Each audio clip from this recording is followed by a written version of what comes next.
거룩하신 하나님 아버지, 오늘도 주께서 주시는 귀한 말씀을 기대하며 이 자리에 있습니다.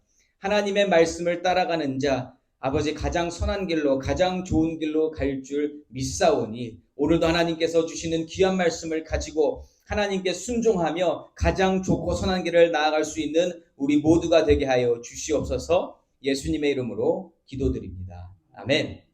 오늘 말씀은요, 시편 73편 말씀입니다. 시편 73편 말씀. 전체 말씀을 우리가 다 찾아보긴 할 건데 함께 읽는 말씀은 16절과 17절 말씀만 함께 봉독하도록 하겠습니다. 시편 73편 16절 17절 말씀 다 함께 읽어보도록 하겠습니다. 시작. 내가 어쩌면 이를 알까 하여 생각한즉 그것이 내게 심한 고통이 되었더니 하나님의 성소에 들어갈 때에야 그들의 종말을 내가 깨달았나이다. 아멘. 아멘. 저는 오늘 감사하기 위해서라는 제목으로 말씀을 나누기 원합니다. 이맘때쯤 되면 많이 감사 어딜 가도 감사 땡스기빙 이렇게 다 붙어 있어요. 감사하는 것 참 좋은 것입니다. 특별히 우리 크리스천들에게 있어서 감사하며 사는 것, 이것은 기본적 소양이고 덕목이라고 할 수 있죠. 그렇죠? 왜 그래요? 크리스천의 세계관으로 인생을 보면 인생은 오로지 하나님께 감사할 것밖에 없기 때문입니다. 인간이 행하고 누리는 모든 것은 하나님으로부터 시작되고 온 것이고요. 또 하나님이 마무리하시는 것, 이것이 하나님께서 만드신 세상의 섭리이고 원리입니다. 그래서 인생을 주신 하나님께 감사하며 사는 것, 이것은 100% 맞다. 이것은 우리가 인정하지 않을 수 없는 것이다. 자, 여기까지 우리가 다 알죠. 이 아는 만큼을 우리는 지식이라고 부릅니다. 지식. 알긴 아는데 그러면 그렇게 아는 만큼 우리가 감사하며 살고 있는가?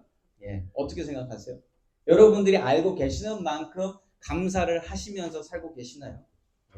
감사 안 하는 건 아니겠지만 아는 만큼, 내가 가진 지식만큼 행하지 못하는 게 아마 맞을 겁니다. 자, 감사가 생각보다 안 되는 이유를 살펴보고 본문 말씀을 통해서 감사할 수 있는 방법을 찾는 것이 오늘 설교 말씀의 주제입니다. 여러분, 감사를 생각해 보시면 감사는 리액션이에요. 감사는 리액션입니다. 감사는 먼저 그냥 아무것도 안 했는데 감사합니다 할 수는 없다라는 거예요. 어떤 행위나 말이나 모습에 대한 반응으로 감사할 수 있는 겁니다. 그러니까 무조건 감사는 못해요. 나에게 어떠한 액션이 취해졌을 때 그 액션이 나의 감정과 나의 지식을 움직여서 감사라는 리액션이 나오게 되는 거죠. 자, 그러니까 하나님에 대해서 감사한다는 것은 하나님이 해 주신 것에 대한 반응을 뜻하는 겁니다. 하나님이 주신 것에 대한 반응. 그러니까 하나님께서 행하여 주신 일이 나의 감정과 나의 지식과 나의 삶을 자극해야만 나올 수 있는 것이 감사라는 리액션이라는 거죠. 하나님에 대한 감사가 있으려면 그럼 뭐가 가장 먼저 있어야 된다? 하나님과의 만남이 먼저 있어야 됩니다.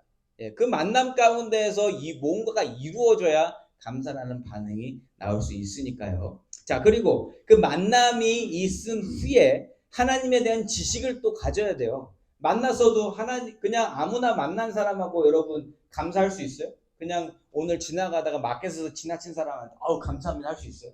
못해요. 그 사람과 어떠한 만남 이후에 그 사람에 대한 지식을 알아야 되고, 그 지식을 충분히 이해하고 믿는 어떠한 사건이 생겨야 된다는 거죠. 하나님과의 관계도 마찬가지입니다. 하나님을 만나고 하나님이 어떤 분이신지를 잘 아는 것도 그 다음 과정에 분명히 필요하다. 그래야지 하나님께 감사라는 반응도 할 수 있는 거고 불평이라는 반응도 나올 수 있는 거 아니겠어요? 하나님을 알아야 된다는 거죠. 자, 오늘 시편을 기록한 사람은요, 하나님과의 만남이 있는 사람입니다. 그걸 우리가 알 수 있어요. 또한 하나님에 대한 지식을 가진 사람이다라는 것을 알 수 있는데 그렇다고 해서 감사가 무조건 나오는 것은 아니라는 거예요. 이 사람의 마음에 감사의 마음이 없다가 어느 한순간 변화받아서 마음이 회복되는 것을 우리가 오늘 확인할 수 있습니다.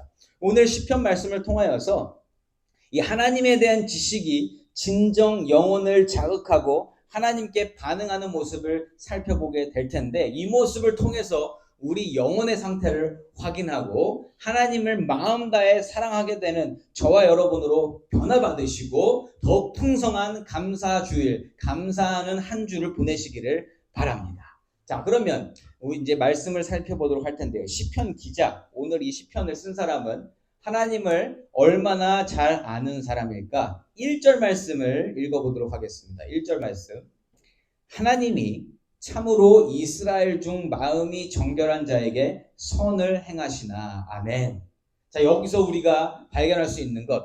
시편 기자는 우선 하나님과 이스라엘의 관계를 아는 사람이에요. 이스라엘 사람이겠죠, 자기가. 그러니까 이스라엘을 하나님이 어떻게 선택하셨고 그 모든 역사를 알고 있는 사람이다. 네, 그리고 마음이 정결한 자에게 선을 행하시는 분이시다라는 사실도 잘 알고 있습니다. 그러니까 지식이 충만한 사람이에요. 율법을 잘 아는 사람이다라는 것을 우리가 알 수 있고요. 하나님께 시편을 쓸 정도로 어느 정도 그 신앙의 정도를 걷고 있는 그러한 사람이다라고 알 수 있어요. 예, 1절 말씀을 통해서. 이 정도는 저와 여러분도 알고 있는 정도 아닌가요? 그렇죠? 우리도 이 정도 지식, 신앙의 지식은 가지고 있다. 그러니까 우리와 그렇게 크게 차이 나는 사람은 아니다라는 거예요. 자, 그런데 이러한 하나님에 대한 지식이 이 사람을 자극합니다. 예. 어떻게 자극하는가? 2절 말씀이에요. 나는 거의 넘어질 뻔하였고 나의 걸음이 미끄러질 뻔하였으니. 아멘. 이 사람이 자극받은 이유가 뭐예요? 자, 먼저 뭐라고 얘기했어요? 선하신 하나님, 마음이 정결한 자에게 선한 일을 행하시는 하나님이시다라고 이야기를 했는데, 예, 그럼 이 사람은 무슨 생각을 하고 있냐면 선하신 하나님, 그래서 마음이 정결한 사람에게 선을 베푸시는 하나님이신데, 그러한 하나님이 자기 삶에 어려움을 주셨다라는 거예요. 그게 이 사람을 자극했습니다. 예.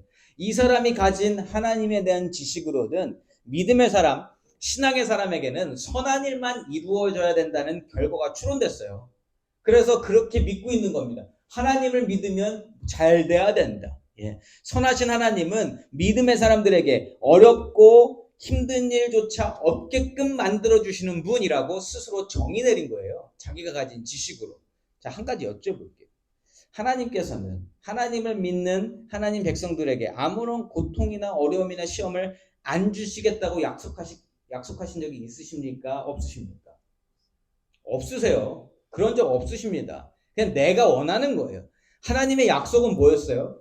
언제나 어떠한 상황 속에서나 그게 어려운 상황이든 좋은 상황이든 쉬운 상황이든 게으른 상황이든 어떠한 상황이거나 하나님의 자녀들과 함께 해 주시겠다라고 약속해 주셨지, 그러한 일을 아예 안 주시겠다고는 말씀하신 적이 없다라는 거예요. 하나님이 어떠한 분이신지 잘 안다고 믿는 이 시편 기자는요, 하나님을 지금 오해하고 있는 중이죠. 하나님을 오해해서 잘못된 지식이 자기를 자극해서 지금 그게 지금 막 분이 올라오고 있는 중입니다.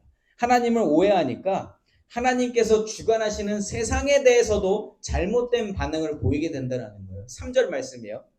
이는 내가 악인의 형통함을 보고 오만한 자를 질투하였음이로다. 아멘. 자, 이 반응이 나왔습니다. 어떤 반응을 보여요? 네. 자, 악인의 형통함을 보고 오만한 자를 질투했다. 질투가 지금 반응이에요. 질투. 자, 이 사람이 보이고 있는 반응, 무엇에 대한 반응입니까? 지금 뭐에 반응했어요? 하나님 행하시는 일에 대해서 반응했습니까? 아니면 악인들의 형통함에 대해서 반응했습니까? 말하고 있잖아요. 3절에서. 악인의 형통함을 보고 오만한 자들을 질투했다라고 이야기를 해요. 예. 악인의 형통함을 바라보면서 배가 아팠다라는 거예요. 그 모습에 질투가 났다. 예. 자, 시편 기자가 잘못하고 있기는 하지만 지금 굉장히 잘하고 있는 게 뭐냐면 솔직한 자기 감정을 풀어내고 있는 거예요. 하나님께 그냥 그대로 올려드립니다. 하나님 나 질투납니다. 하나님 나 지금 화가 납니다. 예.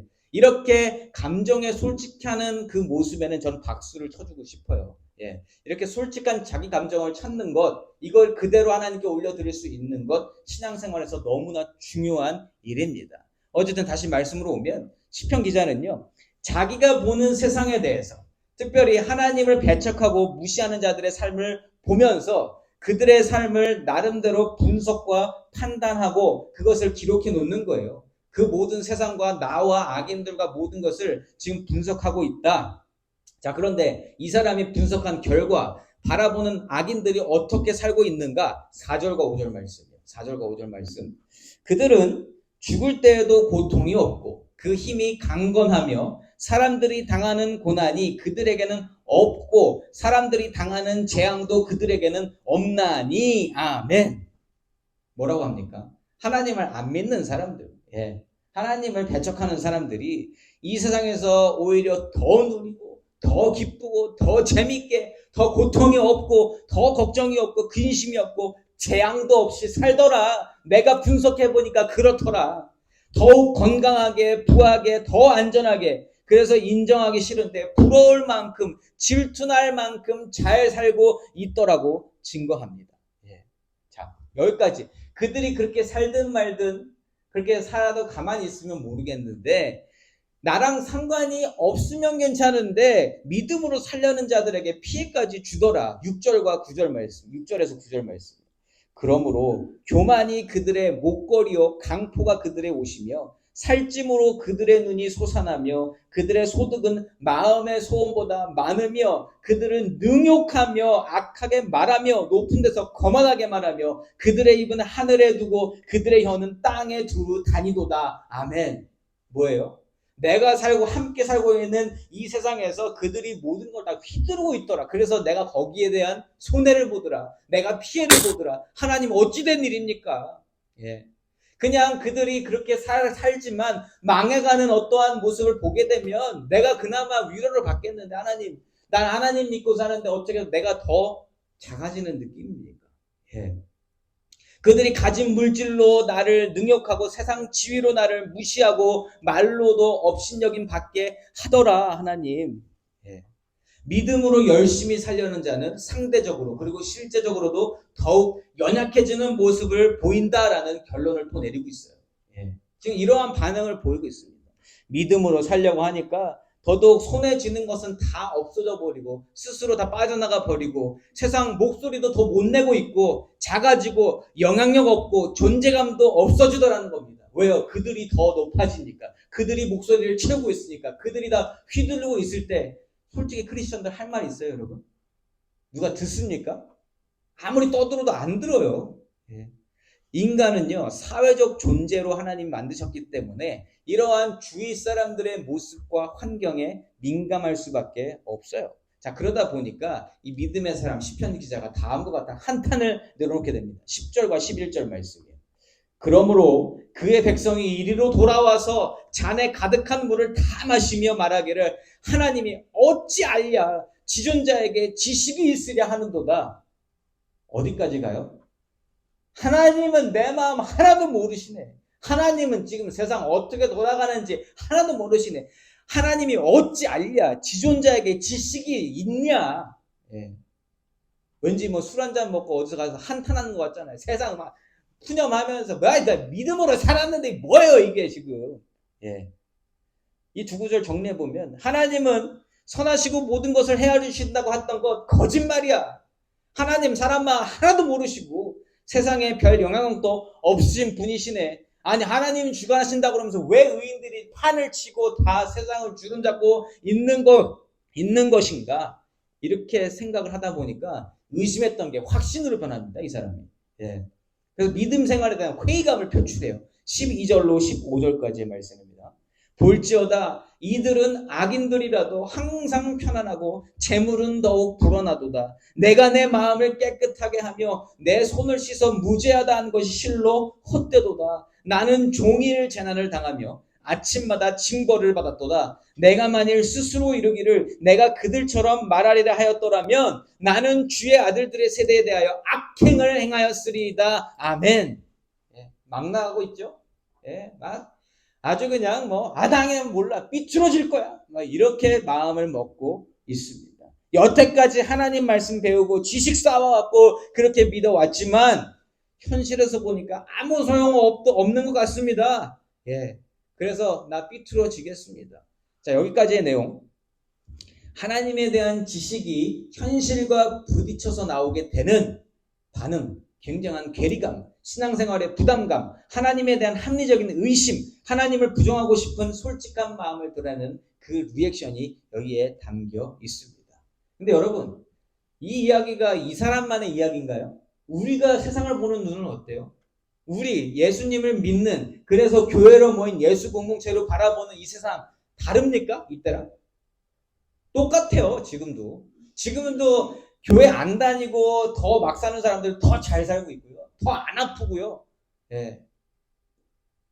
더 잘 살고 있어요. 더 목소리를 내고 세상을 주름잡고 뭔가 영향력을 미치고 그 사람들이 한마디 하면 사람들이 와르르르 몰려가는데 우리가 한마디 하면 다 무시하고 내리깔고.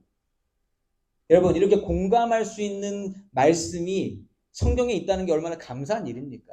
그러니까 우리가 경험하는 일들이 우리만 경험하는 게 아니라는 거예요.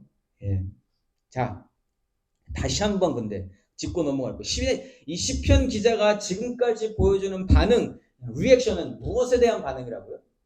지금 무엇에 반응한 거예요? 하나님 행한 일이 아니에요. 하나님에 대한 반응이 아니라 악인들의 형통함에 반응한 거고요. 악인들의 떵떵거림에 반응한 거고, 악인들의 교만함, 악인들의 영향력, 악인들이 살고 있는 그 부러운 삶에 대한 반응이라는 거예요. 이 차이가 굉장히 큽니다.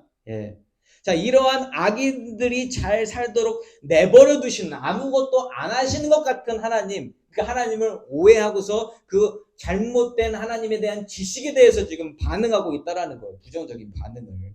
자, 이러한 시편 기자의 마음이 갑자기 변하게 되는데 아주 중요한 구절, 우리가 아까 읽었던 바로 그 구절이 이 시편 기자가 변하는 바로 그 시점이에요. 자, 16절과 17절 말씀을 다시 한번 다 함께 소리내서 읽어보도록 하겠습니다. 시작. 내가 어쩌면 이를 알까 하여 생각한즉 그것이 내게 심한 고통이 되었더니 하나님의 성소에 들어갈 때에야 그들의 종말을 내가 깨달았나이다. 아멘. 아멘. 17절 제가 다시 한번 읽어봅니다. 하나님의 성소에 들어갈 때에야 그들의 종말을 내가 깨달았나이다. 아멘. 아멘. 시편 기자의 마음을 바꾼 것은요, 다른 게 아니라 예배인 줄 믿습니다. 예배가 이 사람의 마음을 바꿔준 거예요. 17절에서 하나님 성소에 들어갔다고 말씀하고 있는데 이것은 그냥 장소, 건물, 형식적인 어떤 자리에 갔다는 뜻이 아닙니다. 이 뜻은요, 하나님의 임재가 있고요, 하나님 말씀이 들리며 하나님과 교제 나누는 거룩한 처소로 영적인 예배를 드리는 자로 나아갔다는 의미입니다. 어떻게 이렇게 확신할 수 있는가? 17절 후반에서 뭐라고 증거합니까? 그들의 종말을 내가 깨달았나이다. 아멘. 무슨 말이에요? 하나님이 우리에게 약속하신 그 천국, 임마누엘의 하나님이 영원히 함께 하신다는 그 약속의 말씀이 시편 기자의 영혼을 자극한 거예요. 이제는 악인들에 대한 반응이 아니라 말씀에 반응하고 있는 이 시편 기자의 모습을 우리가 볼 수 있는 겁니다. 다시 말하면 여지껏 지식적으로만 가지고 있고 알고 있던 그 말씀, 천국 소망에 대한 말씀이 이날 거룩한 예배 처소에 나갔더니만 완전히 깨달아졌더라. 아멘. 여러분, 근데요, 말씀이 깨달아진다라는 거 여러분 어떤 의미인지 아시죠? 여러분이 성경 그냥 읽으면 말씀이 쭉쭉 깨달아지던가요? 항상 깨달아질 때도 있지만 안 깨달아질 때도 있다. 그리고 교회 와서 예배 시간에 예배를 드리시면 말씀이 항상 깨달아지시더라? 그것도 아니잖아요. 언제 깨달아지는지 아세요? 하나님의 임재가 있을 때, 성령 하나님이 나의 영혼을 만져주실 때, 하나님이 함께 계실 때 말씀이 깨달아지는 줄 믿습니다. 그렇기 때문에 17절 말씀에서 그 종말에 관한 말씀이 깨달아졌다라는 것은 하나님의 임재가 임했다라는 거예요.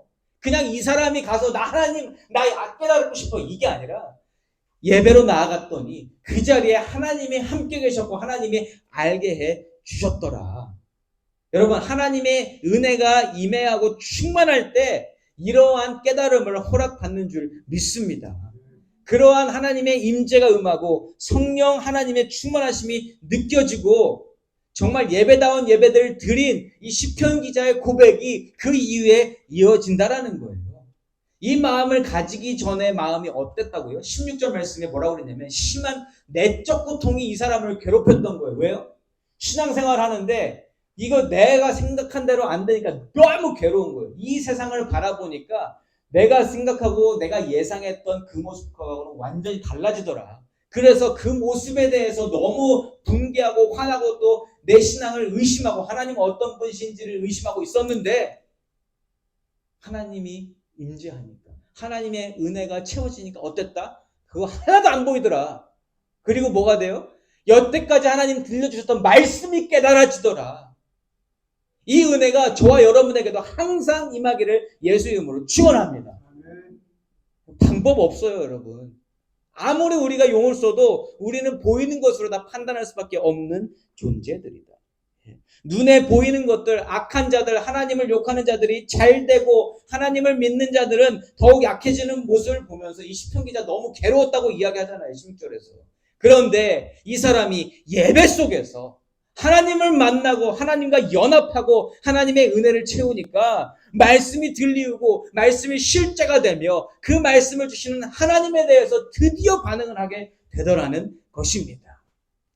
여러분, 하나님의 백성이 이 세상의 모습에 지치고 힘들고 억울하고 불공평함을 느끼고 마음이 답답할 때 그것을 풀어줄 수 있는 것은 하나님이 허락하시는 귀한 예배, 하나님께 온전히 드리는 예배밖에 없는 줄 믿습니다. 그래서 우리에게 예배가 너무너무 중요한 겁니다.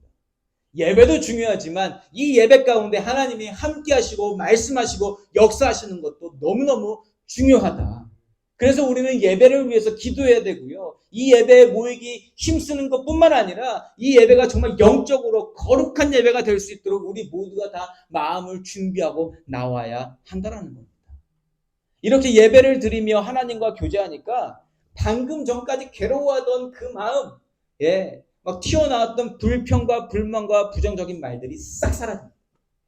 그리고 말씀 안에서 시편 기자가 그 올바른 길을 찾아가요. 18절로 20절까지의 말씀입니다. 주께서 참으로 그들을 악인들을 미끄러운 곳에 두시며 파멸에 던지시니 그들이 어찌하여 그리 갑자기 황폐되었는가 놀랄 정도로 그들은 전멸하였나이다. 주여 사람이 깬 후에는 꿈을 무시함같이 주께서 깨신 후에는 그들의 형상을 멸하시리이다. 아멘. 저는 홍해바다에 빠진 이집트 군사들이 생각났습니다. 홍해바다 앞에 왔을 때까지는 어떤 존재였어요? 그들은 나를 무섭게 쫓아오고 나를 괴롭히고 이 세상의 모든 것을 가진 군사가 애국 군대 아니겠어요? 그런데 홍해를 지나고 하나님 쫓아가다 보니까 어때요? 그 사람들 쳐다볼 틈도 없어요. 하나님 바라본 거니까 이 기적에 놀라갖고 홍해가 갈라지고 거기를 가다 보니까 하나님과 함께 있더라. 그리고 나중에 보니까 어때요? 애국 군사 다 수장됐더라. 여러분, 믿는 자가요, 진실로 그 믿음에 대한 유익을 얻는 때, 실제적으로 얻는 때는 언제라고 지금 오늘 말씀이 준 거예요? 죽은 이후에 영원한 천국에서 하나님과 함께하는 그 유익을 얻을 때 우리가 비로소 그때 믿기 잘했네. 예수님을 믿은 그 열매가 바로 지금 열렸네. 여러분, 아무리 지금 씨앗 갖다 심어도 이 세상 아무리 기술이 좋아도 씨앗 심으면요 열매 나는데 시간이 걸립니다. 바로 심은 다음에 그게 그 식물이 열매를 맺을 수 있는 기술은 없어요. 그렇게 될 수 없어요. 크리스천의 삶도 마찬가지입니다. 우리가 말씀의 씨앗을 심고 우리 믿음의 씨앗을 심고 우리 신앙의 씨앗을 심었을 때 열매가 나올 때까지는 기다려야 돼요. 그 열매가 분명히 나올진데 그 열매를 보게 되는 순간 우리는 기뻐 뛰며 하나님을 찬양하게 될 것입니다. 근데 거기까지 가는 게 이게 쉽지 않잖아. 당장 오늘 보면은 다른 사람들 잘 살고 있는데 그 사람들은 막 씨앗 심으면 막 거기서 막 이만큼 나오는 것 같고, 부러울 때 있어요. 저도 나도 저렇게 살고 싶나? 그렇지만 바로 되돌아올 수 있는 이유 뭐예요? 나는 하나님의 사람이니까. 나는 하나님을 믿는 사람이니까. 나는 예수로 말미암아 다른 사람이 된 사람이니까. 그게 우리가 매일매일마다 확인해야 되는 그러한 신앙이라는 것이죠. 시편 기자가 바로 그 하나님이 약속하신, 하나님이 함께 하시는 영원한 천국을 꿈꾸면서 악인들의 결말은 죽은 이후의 삶에서 결정난다. 이것을 다시 한번 선포하면서 그래 맞아. 내가 맞아. 예. 드디어 영적인 눈으로 자신의 삶과 악인들의 삶을 분별해서 보기 시작한다는 거죠. 그러니까 아까는 악인들의 형통함을 그 형통한 마음 보다 보니까 부정적인 마음이 생겼는데 이거를 하나님 말씀으로 위에서 아래로 보니까 이게 다 갈라진 게 보여요. 나는 이쪽, 얘네는 이쪽. 그렇게 하나님을 만날 때야 우리가 세상을 똑바로 볼 수 있다는 거죠. 또 지식으로 배우고 기억했던 말씀이 이제는 지식으로만 끝나는 게 아니라 하나님이 보게 하시고 하나님이 깨닫게 하시니까 이게 진짜 실제로 다가오더라. 그러니까 미래에 하나님 약속하신 어떤 미래의 일이 아니라 이게 현실로 다가와서 그래 오늘부터 내가 이 기쁨으로 살리라 마음이 변화되는 것을 분명하게 보여주고 있습니다. 자, 그렇게 되니까 뭐가 나오는지 아세요? 회개가 나옵니다. 21절과 22절 말씀. 내 마음이 산란하며 내 양심이 찔렸나이다. 내가 이같이 우매 무지함으로 주 앞에 짐승이 오나. 여러분 회개는 이렇게 나오는 거예요. 하나님을 진짜 만나고 하나님과 함께 있잖아요. 그러면 내 더러운 것들이 다 보이게 된다는 거예요. 옷에 얼룩이 묻었습니다. 그런데 불을 꺼놓으면 안 보여요. 그런데 불 켜놓은 환한 데 가면 다 보이더라. 먼지 잘 안 보이지만 햇빛 쫙 비친 데 가면 먼지 보여 안 보여요? 보여요. 하나님과 함께 있을 때는 그 죄가 보인다라는 겁니다. 내가 저질렀던 죄, 내가 가지고 있었던 악한 생각들, 내가 마음에 품고 있었던 썩은 생각들이 다 드러나게 되어 있다. 그러니까 지금 내 마음이 살아냈습니다. 하나님, 양심이 찔려 보니까 내가 무지함으로 하나님 앞에 짐승같이 굴었습니다라고 고백을 하는 거예요. 예. 자, 이처럼 회개하고 나잖아요. 그러면 더욱 확실히 보이는 게 하나님의 길이에요. 하나님 인도하심이 더 확실하게 보입니다. 오직 하나님과 연합하고 하나님과 교제하며 하나님을 사랑할 때만 보이는 이 믿음의 열매가 그때서 더 확실하게 보이게 된다. 예. 이 믿음이 온전히 자리 잡을 때 하나님 주시는 은혜가 충만할 때 그때서야 비로소 우리는 하나님께 반응할 수 있게 된다. 23절에서 25절까지의 말씀입니다. 내가 항상 주와 함께하니 주께서 내 오른손을 붙드셨나이다. 주의 교훈으로 나를 인도하시고 후에는 영광으로 나를 영접하시리니 하늘에서는 주 외에 누가 내게 있으리요 땅에서는 주밖에 내가 사모할 리 없나이다. 아멘. 여러분 아까 1절부터 15절까지 있었던 그 말씀하고 지금 너무 차이 나지 않아요? 예, 아까는 막 이 세상에 있는 사람들 보면서 막 다 판단하고 분석하고 막 내가 똑똑한 것처럼 얘기하고 했는데 지금 뭐예요? 그런 거 하나도 없고 그냥 팔 벌려서 하나님을 찬양하고 있고요. 또 생각나니까 회개해서 하나님께 무릎 꿇고 나 짐승 같은 놈입니다. 하나님 그러나 또 다시 손 들고 주는 나를 오른손으로 붙드셨고 이거 우리가 하는 거 아니에요? 우리 삶에서도 계속 반복되는 일이잖아요. 그렇죠? 근데 지금 이 부분에서 이 17절 이후 말씀의 분위기가 어떠냐는 거죠, 여러분. 분위기. 어떻습니까? 여러분들이 한번 판단해보세요. 26절에서 28절 오늘 마지막 부분 제가 읽을 텐데 지금 이 사람이 어떠한 마음일까? 어떠한 기분일까? 감정일까? 한번 생각해보세요. 내 육체와 마음은 쇠약하나 하나님은 내 마음의 반석이시오 영원한 등기시시라. 무릇 주를 멀리하는 자는 망하리니 음녀같이 주를 떠난 자를 주께서 다 멸하셨나이다. 하나님께 가까이함이 내게 복이라. 내가 주 여호와를 나의 피난처로 삼아 주의 모든 행적을 전파하리이다. 아멘. 어떤 마음인 것 같아요? 여러분 아까 27절에 보시면 아까는 막 주를 멀리하는 자들 부러워하고 질투했잖아요. 근데 뭐래요? 그들은 망하리니 음녀같이 주를 떠난 자를 주께서 다 멸하셨나이다. 이미 완료형을 썼어요. 멸하셨대요 이미. 아니 그들이 버젓이 살아있고 나 지금 부럽게 했잖아요. 방금 전까지. 그런데 멸하셨대요. 언제 이렇게 고백할 수 있다? 하나님의 은혜가 임하고 하나님 말씀이 정말로 성령 안에서 깨달아졌을 때. 여러분, 이걸 받지 않으면, 이 은혜를 우리가 구하지 않으면 우리 절대 살 수 없습니다. 못 살아요. 왜요? 보이는 게 단데, 우리 인생이라는 게 보이는 게 단데 어떻게 그 영적인 세계를 우리가 그렇게 내 스스로 이루고 살 수 있겠어요? 못해요.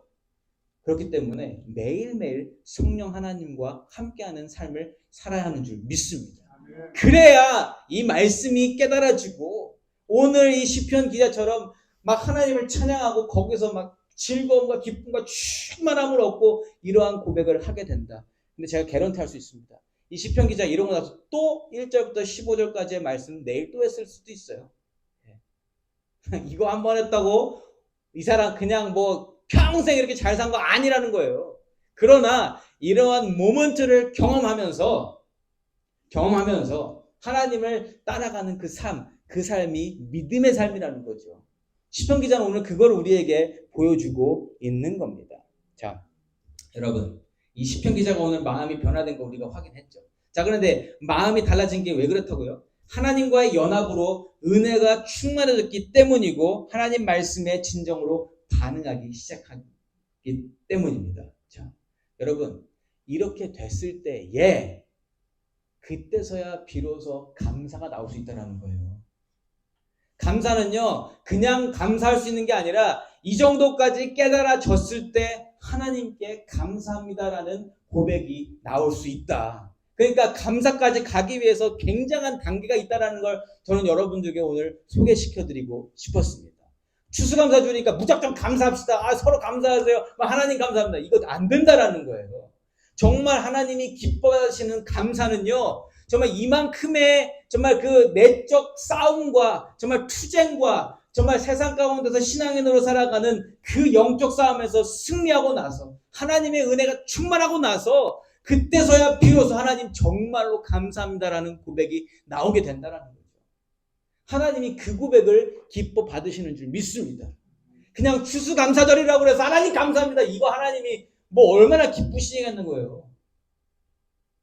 여러분, 누가 뭐 해줬어요. 그 사람과의 관계에서도 진심으로 감사합니다 하는 건지 그냥 하는 건지 우리가 깨달을 수 있잖아요. 못 깨달으세요? 혹시? 여러분 지금 이 연세까지 사셨으면 그 정도는 분명히 깨달으실 수 있으시단 말이죠. 하나님은 어떠실까요? 하나님, 우리가 입술로 노상 내뱉는 감사가 진짜 감사인지 아니면 우리가 정말 우러나서 하는 진정 어린 감사의 고백인지 하나님은 아신다라는 겁니다. 사랑하는 성도 여러분, 감사는 누가 시켜서 할 수 있는 것 아니죠. 지식이 많아서 할 수 있는 것도 아니고요. 경험을 많이 했다고 해서 되어지는 것도 아닙니다. 무조건 크리스천이라고 해서 감사할 수 있는 것도 아니에요. 감사가 우리 삶에서 진정으로 흘러나오려면 거룩한 예배를 통해서 은혜를 채우고요. 하나님과의 연합함이 있고 하나님과의 진정한 교제를 통해서 하나님 말씀을 받고 그 말씀을 깨달아졌을 때 그때 우리가 감사할 수 있는 조건이 만들어지는 줄 믿습니다. 아직도 감사 안 했어요. 감사는 그거에 대한 반응을 해야 되는 겁니다. 여러분, 오늘 예배가 우리의 영혼을 자극할 만큼 은혜 충만한 예배이기를 저는 간절히 소망합니다. 그건 제가 여러분들에게 드릴 수 없는 부분이에요. 하나님만이 저와 여러분에게 주실 수 있는 아주 고유한 부분이라는 거죠. 하나님이 이 시간 은혜를 내려주시는 줄 믿습니다. 성찬식을 통해서 예수 그리스도와 연합하여 살아가는 하나님 백성이요 예수의 제자임을 오늘 우리가 확인했잖아요. 여러분, 성찬식 통해서 우리는 예수님과 연합한 거예요.